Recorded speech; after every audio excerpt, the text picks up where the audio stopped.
어떤 사람들이 성전을 가리켜 그 아름다운 돌과 헌물로 꾸민 것을 말하며 예수께서 이르시되 너희 보는 이것들이 날이 이르면 돌 하나도 돌 위에 남지 않고 다 무너뜨려지리라. 선생님이요, 그러면 어느 때에 이런 일이 있겠사오며 이런 일이 일어나려 할 때 무슨 징조가 있사오리까? 미혹을 받지 않도록 주의하라. 많은 사람이 내 이름으로 와서 이르되 내가 그라하며 때가 가까이 왔다 하겠으나 그들을 따르지 말라. 난리와 소요의 소문을 들을 때 두려워하지 말라. 이 일이 먼저 있어야 하되 끝은 곧 되지 아니하리라. 민족이 민족을, 나라가 나라를 대적하여 일어나겠고 곳곳에 큰 지진과 기근과 전염병이 있겠고 또 무서운 일과 하늘로부터 큰 징조들이 있으리라. 이 모든 일 전에 내 이름으로 말미암아 너희에게 손을 대어 박해하며 회당과 옥에 넘겨주며 임금들과 집권자들 앞에 끌어가려니와 이 일이 도리어 너희에게 증거가 되리라. 그러므로 너희는 변명할 것을 미리 궁리하지 않도록 명심하라. 내가 너희의 모든 대적이 능히 대항하거나 변박할 수 없는 구변과 지혜를 너희에게 주리라. 심지어 부모와 형제와 친척과 벗이 너희를 넘겨주어 너희 중에 며칠 죽이게 하겠고 또 너희가 내 이름으로 말미암아 모든 사람에게 미움을 받을 것이나 너희 머리털 하나도 상하지 아니하리라. 너희의 인내로 너희 영혼을 얻으리라. 오늘 이 누가복음 21장 5절에서 19절의 말씀은 성전을 가리켜서 예수님께서 예고하시는 말씀입니다. 5절에 보면 어떤 사람들이 성전을 가리켜 그 아름다운 돌과 헌물로 꾸민 것을 보고 이제 칭찬과 경탄을 늘어놓죠. 여러분, 그 성전에 보면 여기 아름다운 돌 5절에 이렇게 되어 있습니다. 유대 역사가 이 요세푸스의 기록에 따르면 여러분, 성전의 돌 중에 특별히 이제 돌로 흰색으로 된 돌들이 이렇게 있어서 멀리서 보면 이 성전산이라고 그러죠. 시온산의 우뚝 선 이 성전을 보면 이게 마치 눈에 덮인 산처럼 멀리서 이런 아름다운 광경을 연출한다라고 기록을 하고 있습니다. 자, 이게 이제 아름다운 돌, 그리고 여러 유대 각처에서 하나님 앞에 드리는 것으로 가져온 이 헌물로 꾸민 것을 보며 참 아름답다. 자, 여기서 이제 성전은 헤롯이 특별히 로마의 재정 지원을 힘입어서 아름답게 다시 재건축한 헤롯 시대의 제2 성전입니다. 제2 성전. 원래 가장 멋지게 지었던 것이 이제 솔로몬 성전으로 우리가 알려져 있고, 나중에 스룹바벨이 돌아오면서 다시 성전을 졌습니다만 그거는 이전 영광에 비해 한참 못 미치는 성전이었죠. 무너진 다음에 아주 힘겹게 다시 그 위에 지었으니까요. 근데 그랬던 것을 헤롯 때에 와서 대대적으로 개축하고 이전에 솔로몬 시대에 못지않은 아주 화려한 성전을 수십 년간 예수님 계실 때부터 이제 지어 왔습니다. 거의 100년에 가깝게 짓다가 주 70년에 무너지고 멸망하게 되죠. 자, 이때 이 모습을 보고 이 많은 사람들이 참 엄청나다. 어떻게 이렇게 성전이 아름답고 웅장할 수 있느냐 이러면서 많이 이렇게 칭찬을 하고 있는데, 예수님께서 너희 보는 이것들이 날이 이르면, 자, 이 성전을 향해서 하나님이 정하신 날이 있다라는 것입니다. 그렇게 되면 돌 하나도 돌 위에 남지 않고 다 무너뜨려질 것이다. 결국 성전이 멸망하는 일이 일어나게 된다고 말씀을 합니다. 자, 그러자 이 말씀을 듣고 이제 이 제자들이 묻지요. 선생님, 그러면 어느 때에 이런 일이 있겠고 이런 일이 일어날 때 무슨 징조가 있겠습니까? 물어봅니다.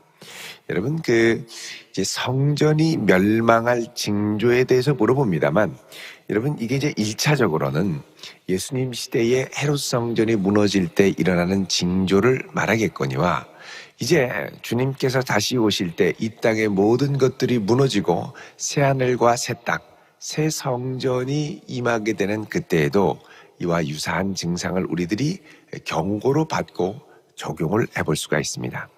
자, 먼저 이 성전이 파괴될 때, 이게 이제 이들에게는 커다란 충격인데 어떤 일이 일어나느냐? 8절에 보면 미혹을 받지 않도록 주의하라 그러죠. 여러분, 이 성전이 무너질 때, 이 마지막에 종말이 이를 때에 가장 큰 증상은 뭐냐? 미혹이 많은 시대입니다. 미혹이 많은데 이 미혹에 휘둘리지 말아야죠. 근데 이제 그 중에 무슨 미혹이 많냐면 가짜 메시아 미혹이 많습니다. 가짜 그리스도. 8절에 많은 사람이 내 이름으로 와서 이르되 내가 그라하며 때가 가까이 왔다. 자, 성전이 무너질 때가 되고 대적들이 예루살렘 성을 둘러쌀 때 많은 이들이 종말적인 구원을 기대하고 기다리죠. 돌파구를 기대합니다. 자, 요럴 때 가짜들이 많이 나타난다는 겁니다. 가짜들이 많이 나타나요. 그래서 내가 그다. 그러니까 여러분이 항상 흉흉하거나 어려울 때 점집이 성행하고 무당이 성행하고 이런 것처럼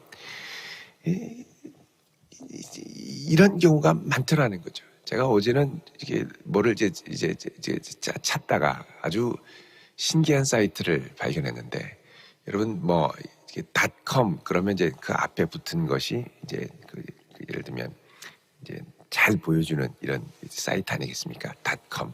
근데 제가 어제 보니까 무당닷컴이 있더라고요. 보니까 세상에 여러 무당들이 그냥 백화점처럼 쫙 주특기별로 다 이렇게 있고, 요즘에는 무당 인증제가 또 있어가지고 그것도 이렇게 하더라고요. 제가 깜짝 놀랐습니다.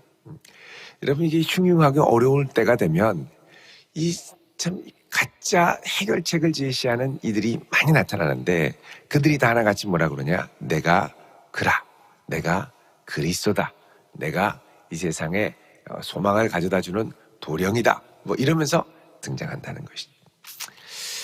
자, 이렇게 볼 때 여러분, 오늘날 우리나라에 내가 그라 하는 사람이 한 200명 여태까지 나타났는데, 그러면 지금은 분명히 마지막 때가 맞죠. 분명히 주님이 가까우실 때가 분명히 지금 성큼성큼 가까이 오고 있습니다.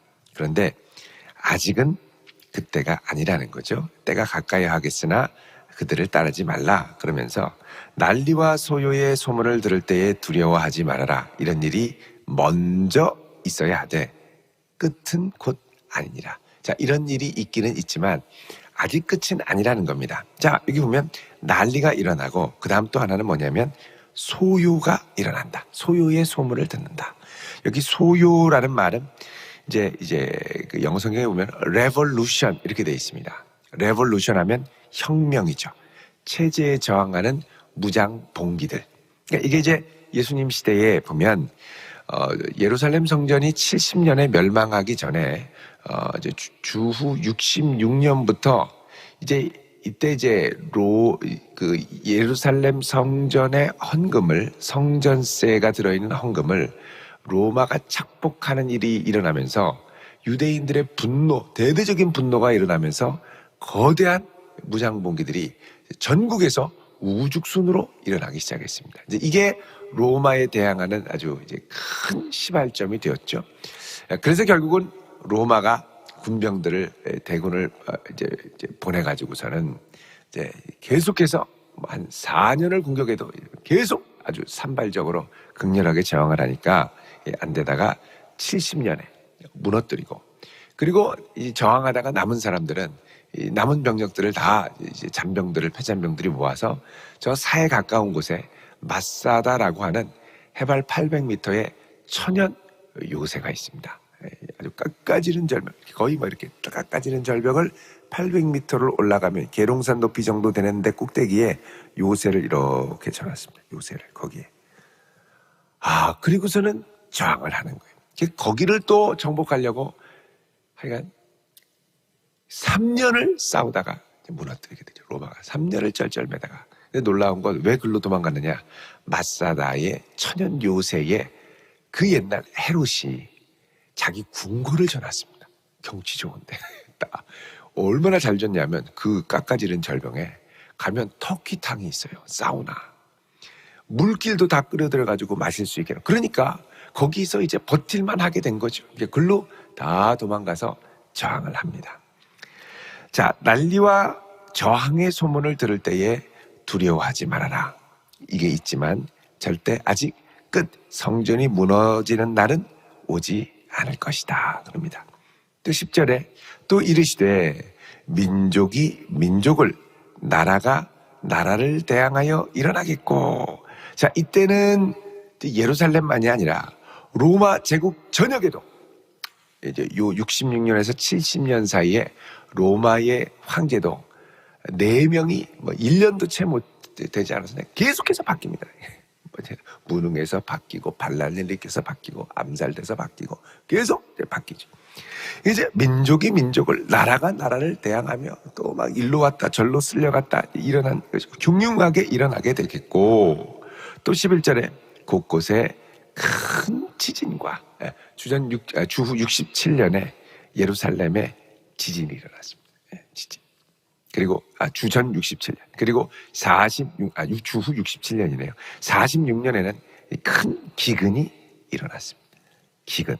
그리고 이런 전쟁과 혁명이 일어나서 사람들이 죽으면 그 시신의 부패로 인해서 뭐가 일어나냐면 꼭 전염병이 일어나게 됩니다. 그래서 지진과 기근과 전염병이 있겠고 또 무서운 일과 하늘로부터 큰 징조들이 일어날 것이다. 자, 징조들이 일어날 때 하늘이 빛을 잃고 달이 빛을 잃고 별들이 흔들리고 이게 이제 하늘로부터 있는 여러 징조들이죠. 이게 이제 이사야 같은 경우는 바벨론이 멸망할 때 이런 징조가 있겠다고 예고를 했고 에돔이 무너질 때도 이런 징조가 있겠다고 예고를 했고 에스겔에도 이집트 군대가 멸망당할 때 이런 징조가 있겠다고 예고를 했고 아모스에도 북왕조 이스라엘이 멸망할 때 이런 징조가 있겠다고 예고를 한 적이 있습니다. 그러니까 이런 그리고 예루살렘 멸망 전에 아주 새카만 별은 별인데 크고 어둑어둑한 별이 혜성처럼 지나가면서 큰 징조가 일어났다는 기록도 있습니다. 자, 여기 하늘로부터 큰 징조들이 있을 것이다. 자, 그런데 이때 이게 그냥 징조가 아니라 성도들과 직결된 징조입니다. 12절에 이 모든 일 전에 내 이름으로 말미암아 너희에게 손을 대어 박해하고 회당과 옥에 넘겨주고 임금과 집권자들 앞에서 끌려갈 것이다. 자, 마지막에 때가 가까이 올수록 뭐가 일어나냐? 성도의 핍박이 많이 일어나게 된다는 겁니다. 우리가 아직은 이렇게 평안하게 믿음 생활을 할 수 있는 게 큰 은혜요 복입니다. 정말 이렇게 자유롭게 믿음 생활을 할 수 있다는 건 전례 없는 큰 은혜죠. 물론 요즘에 이제 코로나로 좀 많이 어려워지긴 했습니다만 그래도 때로는 현장에 나올 수 없다 하더라도 온라인으로 또 우리 볼 수 있는 또 이런 특권이 있죠. 나중에는 이게 온라인도 차단시키고 뭐 어떻게 할지 모릅니다.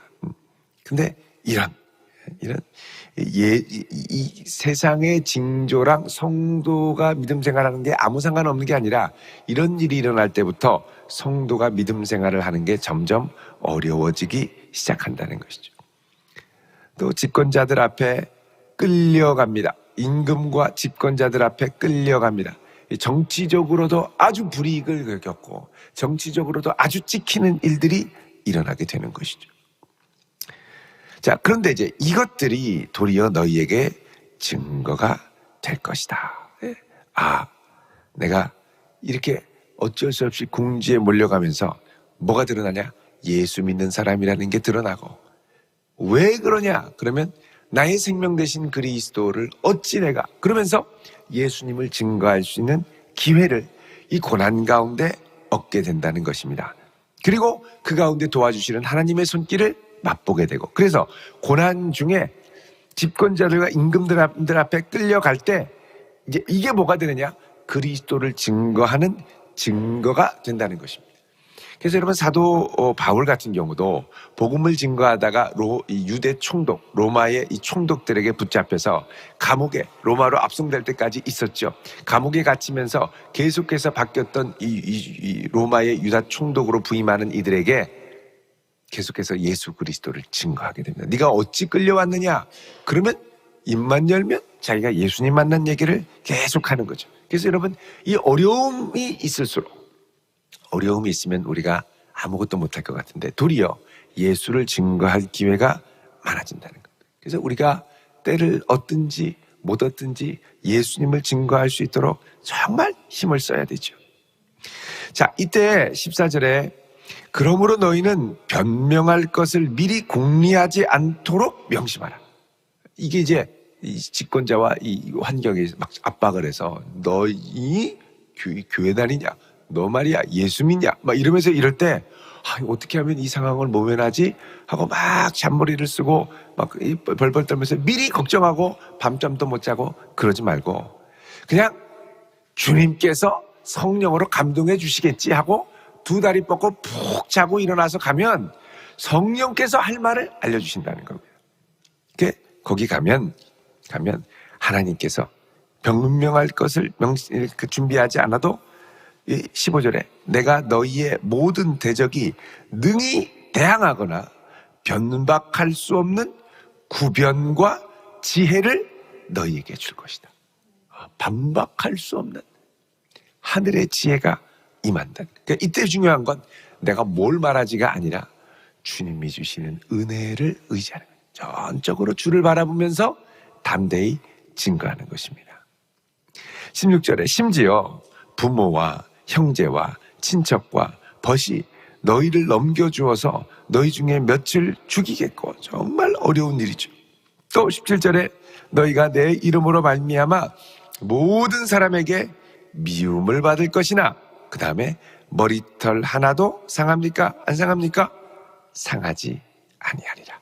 자, 이제 나중에 예수 이름으로 말미암아 모든 사람에게 찍히고 모든 사람에게 비방을 받는 일이 일어납니다. 그거는 우리가 부도덕하게 행하거나 우리의 그릇된 행실 때문에 그게 아니라 예수 믿는다는 것 때문에, 그것 때문에 핍박을 받을 때가 온다는 겁니다. 그러나 그때라도 너희 머리털이 상합니까? 안 상합니까?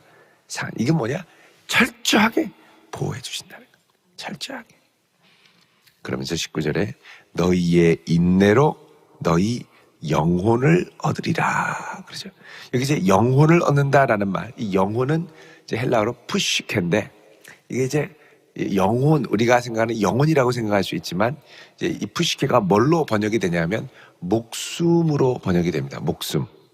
그래서 누가복음 9장 24절에 보면 누구든지 제 목숨을 얻으려면 이렇게 말씀하죠. 제 목숨을 얻으려면 이게 이제 푸시케로 사용이 되어 있습니다. 그러니까 너희 인내로 너희 목숨을 얻으리라. 너희 생명을 얻으리라. 이런 말입니다.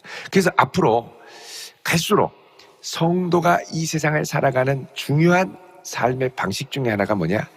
인내가 됩니다. 인내가 있다는 건 뭐냐? 분명한 소망이 있다는 말입니다. 소망이 있고 그 소망을 믿음으로 받아들인다는 말이죠.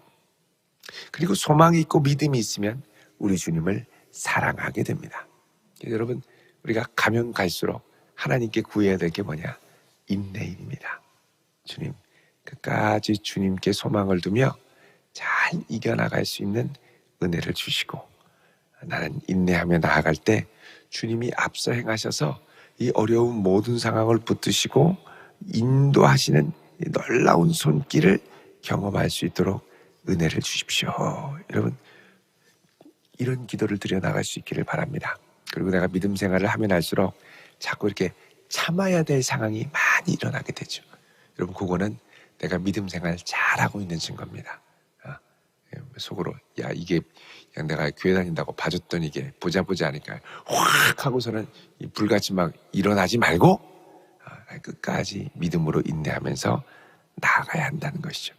그래서 이 예수님 당시에 이 성전이 무너질 때에 이제 그냥 무너지다가 아니라 이게 곧 뭐의 위기냐?